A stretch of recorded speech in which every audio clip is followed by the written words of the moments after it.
a rhombus and PQ, R and S are the midpoint of the sides AB, BC, CD and DA respectively. Show that the quadrilaters PQRS is a rectangle. Rhombus. So PQRS is a rectangle. PQRS is a rectangle. Pitch anamata. Rectangle. PQRS is a rhombus. PQRS is a rectangle. Adi third problem. Second problem. Sarga చూడు ఒకసారి. PQRS is a rectangle. PQRS is a rectangle. సరే అమ్మా ఒకసారి చూడమ్మా. ఏమి ఇచ్చారు problem లో అంటే కనుక ABCD is a rhombus. ABCD is a rhombus.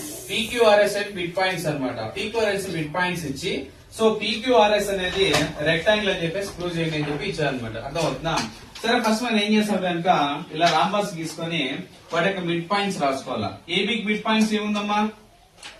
ఏబీకి mid point ఏబీకి మిడ్ పాయింట్ బీసీకి మిడ్ పాయింట్ సిడికి డిఏకి ఎస్. సో మనం ఏసీకి ఓ డయాగ్నల్ గీసుకోవాలా. గీసుకున్నాం ఏసీ డయాగ్నల్ తీసుకున్న తర్వాత దీన్ని ఫస్ట్ ట్రయాంగిల్ ఏబిసి గా తీసుకోవాలా. దేనిగా తీసుకోవాలా? ట్రయాంగిల్ ఏబిసి గా తీసుకోవాలా. అర్థం అవుతుందా? So answer is in triangle ABC. In triangle ABC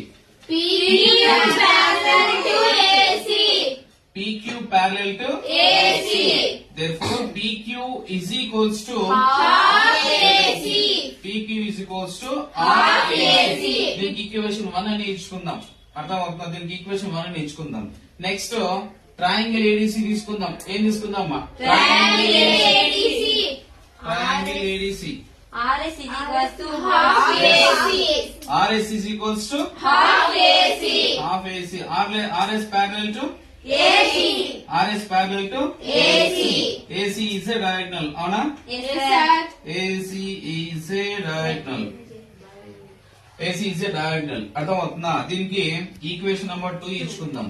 from equation number 1 and 2. From equation number 1 and 2. PQ అనేది PQ is equals to PQ is equals to SR. Therefore PQ parallel to SR. PQ parallel to PQ parallel to SR. PQ అనేది SR కి equal అయింది. PQ అనేది SR కి parallel అయింది.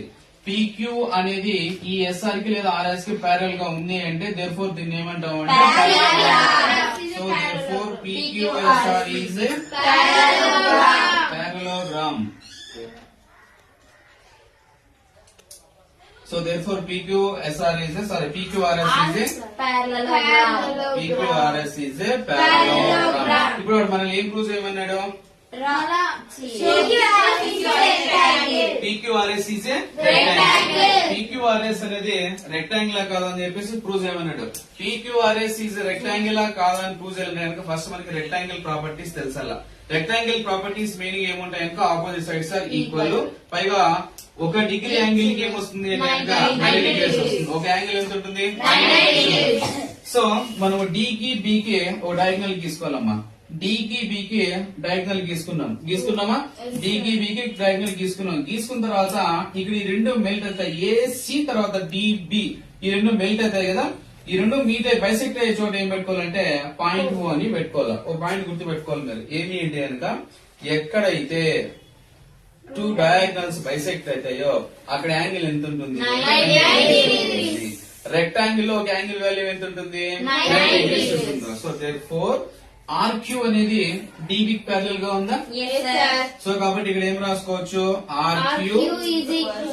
RQ is equals to DB లేదా RQ parallel to DB. Next DB parallel DB parallel to SP. Next OB parallel to OD లేదా OB is equals to OD. OB is equals to OD. Angle O value ఎంత ఉన్నది ఇక్కడ? 90.